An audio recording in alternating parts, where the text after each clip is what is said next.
What's up mga kaangas? So touchdown Pilar Port. So going back to Maynila muna tayo mga kaangas for the meantime. Hanapin muna natin yung ating kapalaran doon.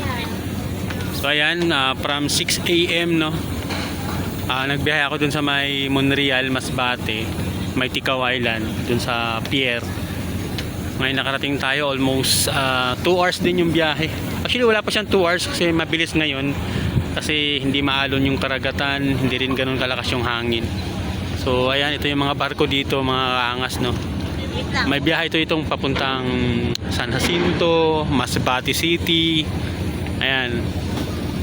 Ito mga kaangas no, ayan. So tutur ko kayo sa Pilar Port habang palabas na tayo palabas na tayo sa bangkang ating sinasakyan mga kaangas.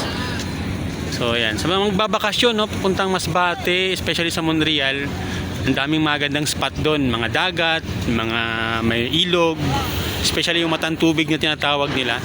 At the same time, yung mga beaches doon, mga karagatan na ang gaganda mga kaangas. So, pasyal-pasyal din pag may time. So, as what I said, pupunta muna akong Legazpi. Then after Legazpi, punta tayo ng Maynila kasi doon tayo sasakay ng bus.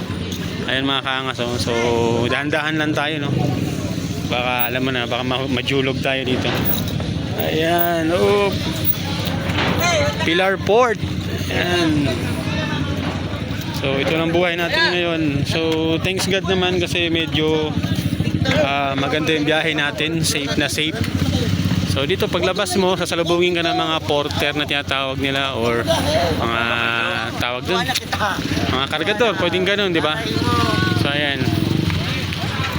Oh, ayan. So napakalinaw ng karagatan, napaka kalmado yung alon. So thanks God, safe yung rides namin.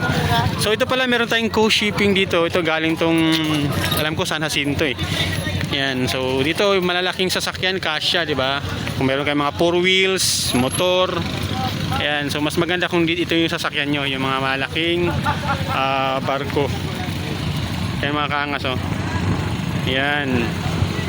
So yan yung sinasakyan usually pa Masbate at San Jacinto. And aside from that, meron pang Montenegro Lines, yan Maria, Hasmina. So yun yung mga sinasakyan dito mga kaangas. Especially pero pag Monreal lang mga kaangas no, pag Ticao Island, malit na bangka lang, yan lang yun no. Actually isang beses lang may biyahe dito o kung galing ka ng Ticao Island, alas 6 biyahe. Pag galing ka ng Pilar Port to Ticao, alas 11 yung biyahe. Yung normal na biyahe dito. So ayan, so isang beses lang sang araw.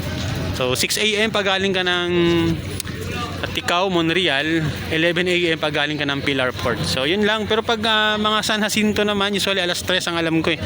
Kasi I think twice pa lang ako nakasakay ng ganung bangka malalaki. Alas 3 ng hapon yung biyahe. So yun lang mga kaangas, ingat tayong lahat no. So enjoy sa buhay. Anong mangyari, anong mga ating magiging kapalaran, laban lang. Angasan lang natin lagi ang buhay mga kaangas. Okay, so once again, it's me Mr. Choi. Lagi nagsasabing angasan lang ang buhay. Okay, bye-bye.